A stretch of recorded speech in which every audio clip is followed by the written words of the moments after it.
주택관리사회계원리 이번 시간은 제1강입니다. 예, 이번 시간에는 우리 회계 기초 편 중에서 가장 첫 번째 시간으로 회계에 대한 여러 가지 기초적인 개념들 공부해 보도록 하겠습니다.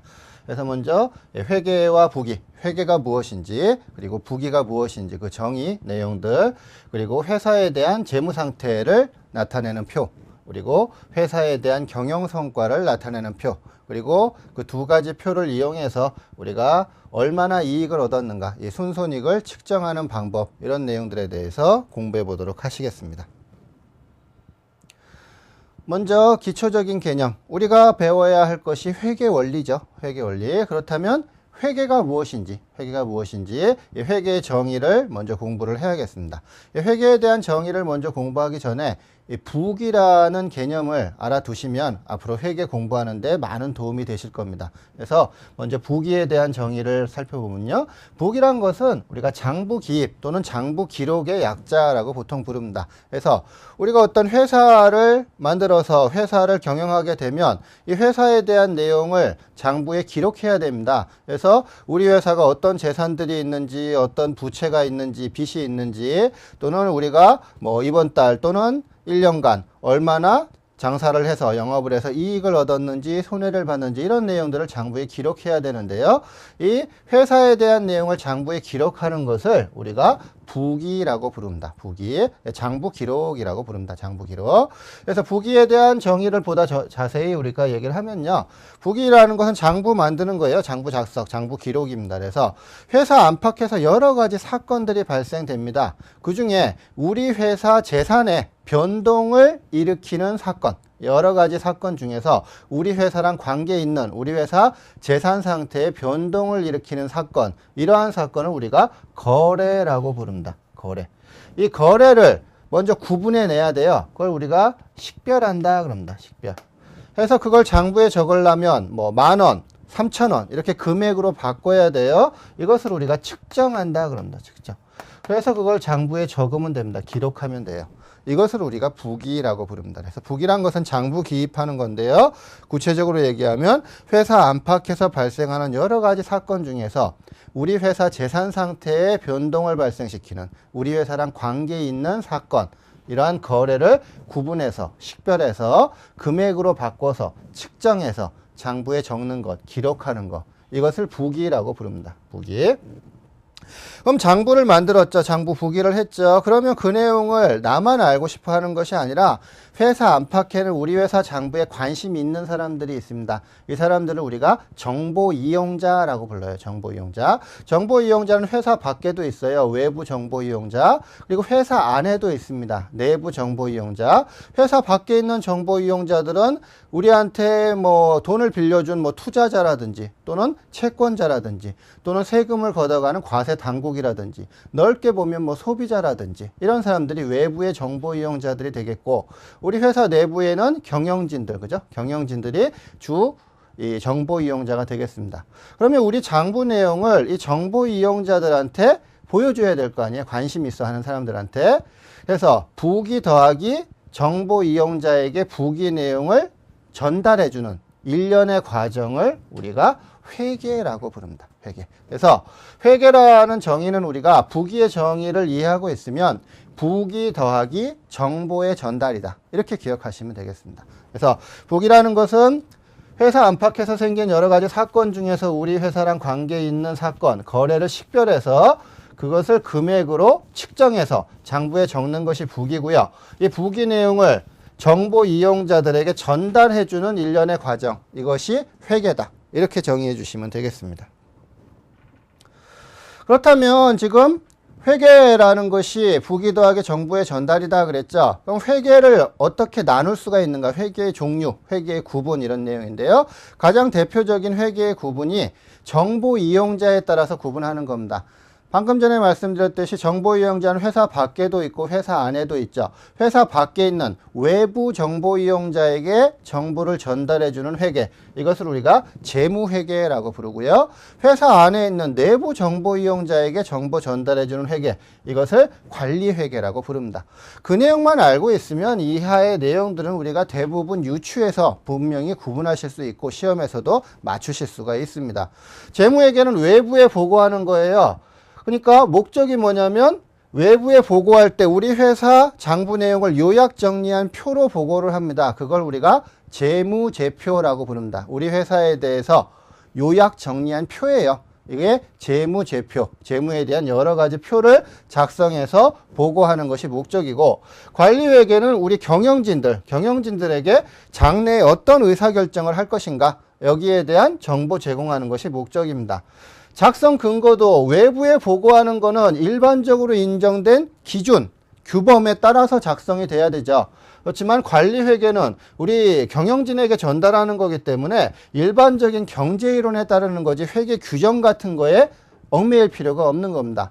그 다음에 자료 수집 방법과 시점도 거래 발생 동시에 장부에 기록하지만, 관리회계는 미래에 대한 것들도 미리 할 수도 있고 동시에 할 수도 있고 나중에 할 수도 있는 거예요. 시점에도 관여를 받지 않습니다. 구애를 받지 않아요. 그 다음에 자료의 지양 시점은 과거 지양, 이미 발생된 것을 정리하는 겁니다. 1,000원에 사왔다, 200원에 팔았다, 이런 내용들. 관리회계는 과거 지향적인 정보도 있지만 미래 지향적인 정보가 훨씬 더 중요해요. 앞으로 원자재를 이번에 100원 주고 사왔는데 다음 달에는 얼마가 오를 건지 얼마가 내릴 건지 이런 것들을 예측하는 미래지향적인 정보가 훨씬 중요한 정보입니다. 보고 양식은 당연히 재무에게는 재무제표, 일정한 규정에 맞춰서 제공이 되고요. 관리에게는 특정 양식이 있을 수가 없는 거예요. 메모지나 손바닥에 적어서 제공하더라도 빨리 제공하는 것이 관리회계에서는 좋은 정보가 되는 겁니다. 보고 대상은 당연히 이건 외부 정보이용자고 관리에게는 내부 정보이용자가 되겠고요. 보고 시점도 재무에게는 보통 1년에 한 번 또는 1년에 2번 또는 1년에 4번 분기별로 이렇게 작성이 되고요. 관리회계는 수시로 기본적으로 한 달에 한 번씩 보고를 해야 되고, 일주일에 한 번 오전에 보고해도 오후에 또 보고해도 관리회계에서는 그 즉시 또는 사후 시점도 가리지 않고 양식도 가리지 않고 일정한 규정에도 얽매이지 않고 필요에 따라 수시로 보고하는 것이다. 그래서 재무회계와 관리회계의 보고 대상이 누구인지 그리고 그 내용만 알고 있으면 이런 문제는 출제가 되면 반드시 우리가 풀 수가 있는 문제가 되겠습니다. 그 다음에 북이라는 것이 거래를 식별해서 측정해서 장부에 기록하는 것이다 그랬죠. 그 기록하는 방법에 따라 북이를 보통 두 가지로 구분하는데요. 기록할 때 현금만 쫓아가면서 기록하는 방법, 이것을 우리가 단식북이라고 부릅니다. 단식북이. 하나만 적는 북이 방법이다 이거예요. 현금만 따라가는 거예요. 그래서 우리가 집에서 가계부 같은 거 쓰잖아요. 금전출납부, 가계부. 이런 것처럼 현금이 100원 있었는데 20원이 들어왔다. 그럼 120원 되는 거고, 하는데 30원 썼다. 그러면 90원이 되는 거고, 이렇게 현금만 쫓아가면서 기록하는 방법입니다. 단식북이. 단식북이 일정한 원칙이 없어요. 그냥 현금만 기록하는 겁니다. 그래서 현금의 수지, 그 다음에 채권 채무들을 현금 빌려왔다, 현금 빌려줬다, 이런 내용들만 간단히 기록하는 겁니다. 그러다 보니까 여기에 대한 특별히 오류를 검증할 만한 기능도 없고요. 그래서 일반적으로 어디 쓰냐면 영리 목적이 아닌 집, 가게 또는 비영리 단체 이런 곳에서 쓰이는 기록 방법, 이것이 단식북입니다. 단식북이. 그런데 우리가 이제 앞으로 배워야 할 회계 기록 방법은 복식북이라는 방법입니다. 자세한 내용은 뒤에서 공부할 건데요. 복식북이는 일정한 원칙에 따라 기록하고요. 모든 것들을 자산, 부채, 자본, 수익, 비용이라는 5가지 개념을 이용해서 적고요. 스스로가 잘못된 오류를 검증할 수 있는 기능이 있기 때문에 대부분의 영리 기업에서 사용하는 회계 방법입니다. 기록 방법 2가지에 따라서 기록되고 복식북이 방법을 우리가 다음 시간에 자세하게 공부를 할 겁니다. 이제 구체적으로 우리가 방금 봤듯이 재무회계라는 것은 외부 정보이용자에게 정보를 제공하는데, 이 정보를 제공할 때는 우리 회사 장부 내용을 요약 정리한 표를 가지고 제공을 합니다. 이걸 재무제표라고 부릅니다. 재무에 대한 여러 가지 표예요. 그래서 우리 회사 내용을 요약 정리한 표입니다. 요약 정리한 표. 우리 회사 내용에 대해서 요약 정리한 표가 여러 가지 있는데요. 그 중에 가장 기본적인 두 가지 재무제표가 뭐냐면 우리 회사의 재산 상태를 요약 정리한 표. 이거를 재무상태표라고 부르고요. 그 다음에 우리가 공부할 우리 회사의 경영성과를 요약 정리한 표, 이걸 손익계산서라고 부릅니다. 그래서 가장 중요한 두 가지 재무제표가 재무상태표, 손익계산서, 이 두 가지가 되겠습니다. 먼저 우리 회사의 재무상태를 요약 정리한 표, 이것을 재무상태표라고 부릅니다. 재무상태표는 우리 회사의 일정 시점을 자르는 거예요. 그래서 뭐 2015년 1월 31일 현재 이렇게 잘라서 우리 회사의 재산 상태를 요약 정리한 표입니다. 이날 현재 우리 회사가 가지고 있는 모든 재산, 총 재산, 이것을 자산이라고 부릅니다.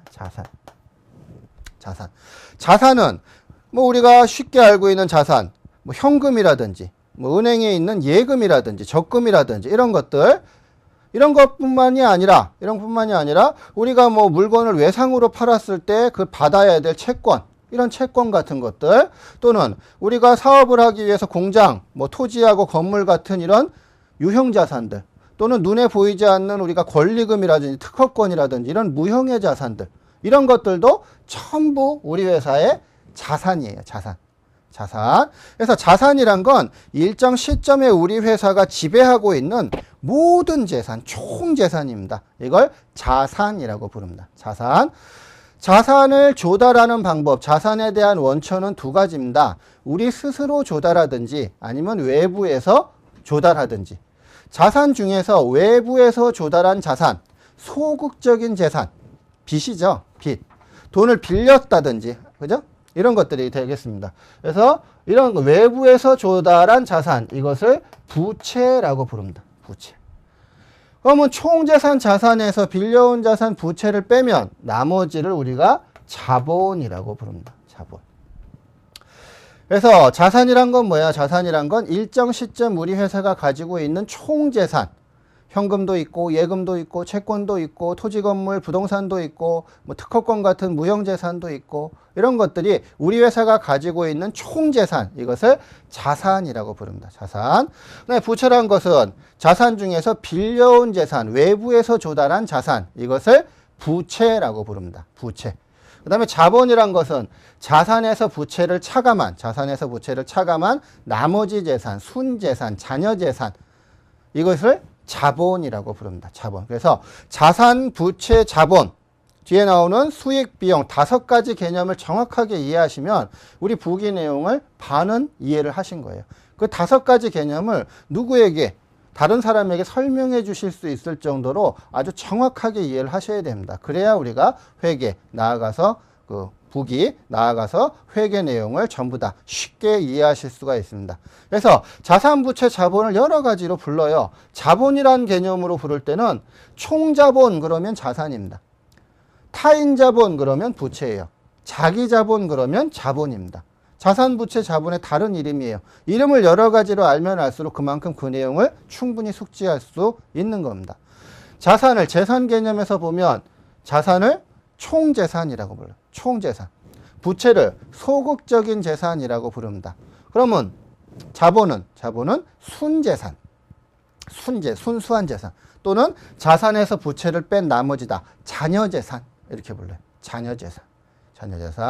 그래서 자산, 부채, 자본. 일정 시점의 총재산이 자산이고요. 자산 중에서 외부에서 조달한 소극적인 재산이 부채. 그럼 자산에서 부채 뺀 나머지 순재산, 자녀재산이 자본이다. 이 개념을 정확하게 이해를 하셔야 됩니다.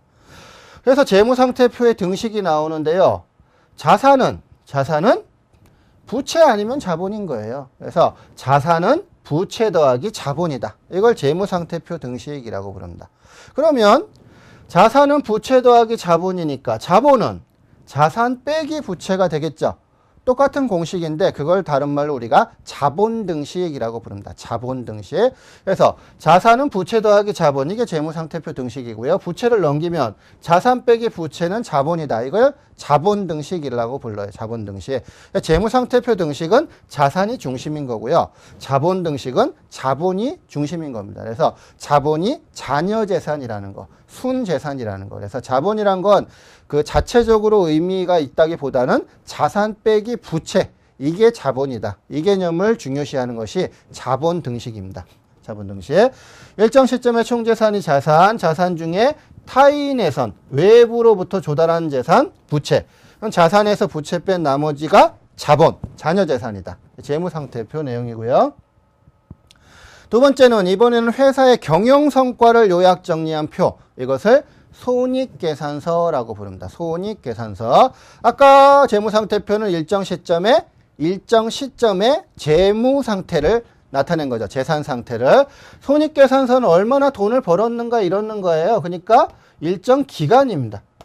2015년 1월 1일부터 2015년 12월 31일까지 언제부터 언제까지 일정 기간이에요. 그래서 손익계산서를 우리가 동적인 재무제표다 이렇게 부릅니다. 손익계산서는 일정한 기간 동안의 경영 성과를 표시하는 재무제표입니다. 일정한 기간 동안에 총 들어온 돈, 이것을 수익이라고 부릅니다. 수익. 총 유입액이다. 총 유입액, 들어온 돈. 그 다음에 수익을 얻기 위해서 나간 돈도 있겠죠. 그래서 같은 기간 동안 수익을 얻기 위해, 수익을 획득하기 위해서 유출된 돈, 이것을 비용이라고 부릅니다. 비용. 그래서 앞에서 봤던 자산, 부채, 자본, 요 세 가지 개념 더하기 수익, 비용 두 가지 개념. 그래서 이 5가지 개념을 아시는 것이 부기의 전부입니다. 부기의 전부. 그래서 5가지 개념을 정확하게 이해를 하셔야 돼요. 수익이란 건 뭐예요? 수익이란 것은 일정 기간 동안 총 유입액, 이것을 수익이라고 부릅니다. 비용이란 것은 그냥 유출액이 아니에요. 비용은 항상, 비용이란 것은 수익을 얻기 위해서 유출된 금액, 이것이 비용입니다. 비용. 그러면 1월 1일부터 12월 31일까지 10억이 들어왔어요. 그리고 나간 돈은 수익을 얻기 위해 10억을 얻기 위해 8억이 나갔어요. 그러면 2억이 남죠. 그것을 이익이라고 부릅니다. 이익. 1월 1일부터 12월 31일까지 총 10억이 들어왔어요. 근데 나간 돈은 11억이 될 수도 있겠죠. 11억. 그럼 1억만큼 손해를 봤네요. 이것을 손실이라고 부릅니다. 손실. 그래서 이것을 우리가 손익이라고 부릅니다. 손익. 손익은 손실 또는 이익이에요. 손실 또는 이익. 그래서 이익을 볼 수도 있고 손실을 볼 수도 있습니다. 그것을 손익이라고 부릅니다. 손익. 그것을 계산하는 것이다. 그래서 손익계산서라고 부릅니다. 손익계산서. 그래서 수익에서 비용을 빼면 그것이 이익이나 손실이 되는 거예요. 그래서 수익이 더 크면 이익이 되고요. 비용이 더 크면 그것이 손실이 되는 거죠. 그래서 손익을 계산한 등식이다. 그래서 수익 빼기 비용. 그래서 플러스면 그것이 이익이 되는 거고요. 마이너스가 되면 그것이 손실이 되겠습니다. 손실이. 그럼 이제 마지막으로 이 앞부분 요 내용에서 시험에 거의 매년 출제되고 있는 내용입니다. 가장 중요한 내용. 그러면 지금 이제 손익계산서에서 손익계산하는 내용을 봤는데요. 우리가 손익계산서에서도 이익을 계산할 수가 있지만 재무상태표에서도 이익을 계산할 수가 있습니다. 그리고 같은 어떤 회사에 대한 재무상태표와 손익계산서는 하나의 회사에 대해서 재산 상태를 요약 정리한 게 재무상태표고요. 경영 성과를 요약 정리한 게 손익계산서예요. 그래서 두 가지 재무제표에서 이번에 손익이 얼마나 발생했는가. 이번 기를 우리가 당기라고 부릅니다. 그래서 우리가 이번에 당기 순손익이 얼마인지 계산을 한 것이 금액이 재무상태표랑 손익계산서 금액이 틀리면 안 되겠죠. 똑같은 회사에 대해서 똑같은 회계 기간에 대해서 당기 순손익을 계산했는데 그것이 틀리면 안 되는 거잖아요. 같은 회사에 대해서 요약 정리한 표니까. 그래서 우리가 재무상태표와 손익계산서가 어떤 관계가 있는지 이 내용을 우리가 반드시 여기서는 공부를 하셔야겠습니다. 당기 순손익의 측정 방법은 두 가지가 있습니다. 하나는 재무상태표에서 계산하는 방법, 이것을 재산법이라고 부릅니다. 재산법. 재산법은 재무상태표, 자산부채, 자본에서 계산하는 거예요. 그래서 우리가 재무상태표는 일정 시점이기 때문에 1월 1일 재무상태표도 있고 뭐 1월 16일 재무상태표도 있고 12월 31일 재무상태표도 있습니다. 그럼 우리가 만약 회계 기간이 1월 1일부터 12월 31일까지라면 1월 1일을 우리가 기초라고 부르고요. 12월 31일을 기말이라고 부릅니다. 그러면 1월 1일에 자산, 부채, 자본도 있겠죠. 이게 기초자산, 기초부채, 기초자본이에요. 그 다음에 12월 31일에 자산, 부채, 자본이 또 있겠죠. 이게 기말자산, 기말부채, 기말자본입니다. 기말자본. 그래서 우리가 재산법에서는 12월 31일의 자본, 기말자본에서 1월 1일의 자본, 기초자본을 빼면 이것이 당기순이익이 계산이 돼요. 당기순이익. 이렇게 계산하는 방법을 재산법이라고 부릅니다. 반면에 우리가 손익계산서에서도 당연히 당기순이익을 계산할 수 있죠. 그걸 손익법이라고 부릅니다. 우리가 방금 전에 봤죠. 그래서 수익에서 비용을 빼서 플러스면 이익이고 마이너스면 손실이에요. 그래서 단기의 총 수익에서 단기의 총 비용을 빼서 이것이 플러스면 이익, 마이너스면 손실입니다. 그래서 수익에서 비용 뺀 것이 당기순 손익이 되겠습니다. 당기순 손익. 그래서 재산법은 재무상태표에서 계산하는 거예요. 12월 31일 기말자본에서 1월 1일 기초자본을 빼서 당기순이익을 계산하는 것 재산법이고요. 손익계산서에서 단기 총수익 빼기 단기 총비용을 빼서 단기순 손익을 계산하는 것이 손익법입니다. 손익법. 그러면 이것이 니코르다 그런 얘기잖아요. 그죠? 단기순이익으로 똑같으니까. 그래서 기말자본 빼기 기초자본은 뭐다? 총수익 빼기 총비용이다. 이렇게 재무상태표와 손익계산서가 서로 연결이 되는 겁니다. 연결이. 이 내용을 정확하게 이해를 하셔야 되고 계산 문제로 출제가 되니까요. 우리가 사례를 가지고서 마지막으로 이 내용들을 정확하게 완전하게 정리를 해보겠습니다.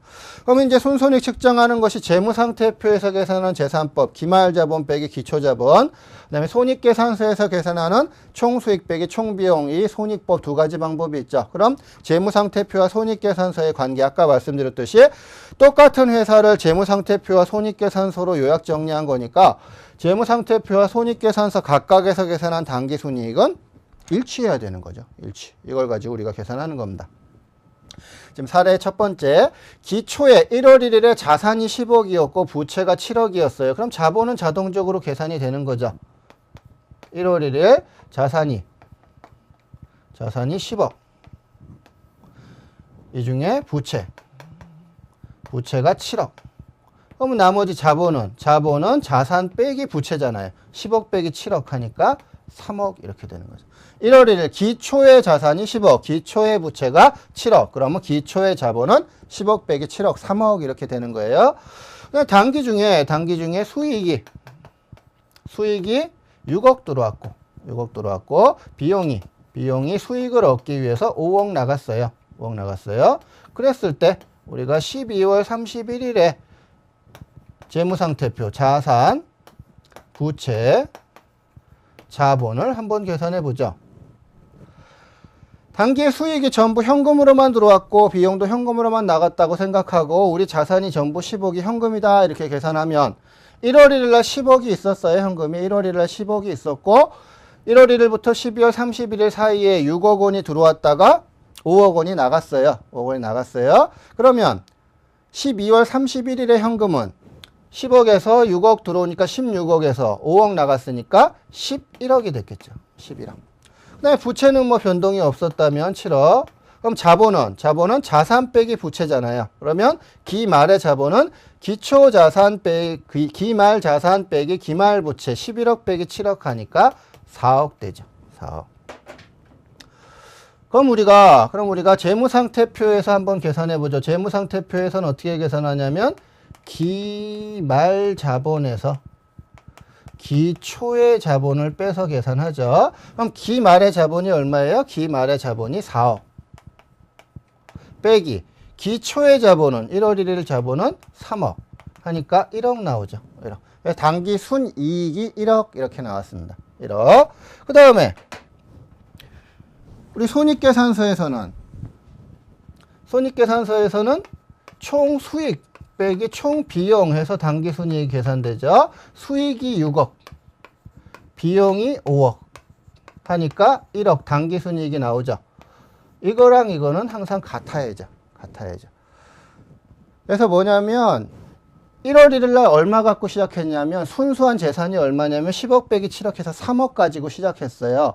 단기 중에 6억 들어오고 5억 나갔으니까 1억만큼 이익이 났죠. 그러면 1월 1일 날 3억 갖고 시작해서 1억 벌었으니까 기 말에는 내 돈이 얼마냐면 4억인 거예요. 그게 내 돈이에요. 내 돈. 이게 순재산, 자녀재산, 자본이라는 개념입니다. 자본. 그래서 이익이 발생되면 이만큼 자본이 증가되는 거예요. 자본이 증가. 그럼 이번에는 다른 사례를 두어보죠. 똑같이 1월 1일 날은 자산이 10억이고 부채가 7억이었어요. 그러면 기초의 자본은 3억이죠. 3억. 단기 중에 수익은 6억이었는데 이번엔 비용이 8억. 수익보다 비용이 더 나갈 수도 있는 거죠. 8억. 6억이 들어왔다 8억이 나갔어요. 그럼 2억만큼 손실을 봤네요. 그죠? 그럼 기 말의 자산은 얼마가 돼요? 10억에서 6억 들어와서 16억에서 8억이 나가버렸으니까 8억밖에 안 되는 거죠. 자산, 부채는 그대로 7억이니까 자본은 8억 빼기 7억 하니까 1억밖에 안 되네요. 1억. 이 경우에도 우리가 한번 계산해 보죠. 그러면 기말 재무상태표에서 재산법에서는 기말의 자본이 얼마예요? 기말의 자본은 1억. 그 다음에 기초의 자본은 3억. 그러면 당기순이익이 어떻게 돼요? 마이너스 2억. 2억 손실이 되는 거죠. 2억 손실. 그 다음에 손익계산서에서는 수익이 얼마예요? 수익이 6억. 비용이 이번에는 8억이다. 8억. 그러면 6억에서 8억 빼니까 어떻게 해요? 이것도 마이너스 2억. 2억 손실이다. 똑같아야죠. 항상 똑같아야죠. 그래서 재산법으로 계산하나 손익법으로 계산하나 당기순이익은 똑같아야죠. 이번에는 2억만큼 손실이 발생됐네요. 손실이. 그게 뭐냐면 1월 1일 날 내 돈 얼마 갖고 시작했냐면 3억 갖고 시작했어요. 근데 단기 중에 6억 벌고 8억 잃고 해가지고 2억만큼 손해를 봤어요. 3억 가지고 1월 1일 날 사업 시작했는데 2억 손해봤어요. 그러면 12월 31일은 내 돈은 얼마 있어요? 3억에서 2억 손해봤으니까 1억밖에 안 남죠. 그게 자본이에요. 그래서 당기순 손실이 발생하면 그만큼 자본이 감소됩니다. 요 내용이 가장 많이 출제가 되는 내용이에요. 그래서 재무상태표 자본, 그래서 기말 자본 빼기 기초 자본, 이게 당기순이익이고 손익법에서는 수익 빼기 비용이 당기순이익이에요. 이게 니코르가 되는 거죠. 그래서 기말 자본 빼기 기초 자본은 수익 빼기 비용입니다. 그 다음에 자본은 어떻게 계산해요? 자본은 자산 빼기 부채로 계산하죠. 그래서 기초 자산 빼기 기초 부채는 기초 자본. 기말 자산 빼기 기말 부채는 기말 자본. 이런 내용들을 섞어가지고 여기에 뭐 추가로 단기 중에 자본 납입이 있었다 또는 뭐 단기 중에 배당금을 지급했다. 이런 내용들을 섞어서 더하기 빼기 해서 뭐 자료들을 주고 기초 자본은 얼마냐, 기말 자본은 얼마냐, 뭐 단기 뭐 총수익은 얼마냐, 이런 것들을 계산하는 문제가 거의 매년 출제가 되고 있습니다. 그러니까 이 내용 가장 핵심적인 내용이에요. 그래서 5가지 개념, 자산, 부채, 자본, 수익, 비용의 개념을 전부 알고 있어야 되고요. 그래서 우리가 단기 손익 계산하는 재산법과 손익법을 이용해서 재무상태표와 손익계산서를 연결해 주는 내용, 가장 핵심 중에 핵심이니까 앞으로도 계속 출제가 거의 100% 출제가 될 가능성이 가장 높은 부분이니까요. 아주 반복해서 오늘 배운 내용 가장 기본적인 개념 중에서도 중요한 개념입니다. 자산, 부채, 자본, 수익, 비용, 재무상태표, 손익계산서, 당기순이익, 재산법, 손익법, 이 내용들 정확하게 기억을 해 두셔야겠습니다.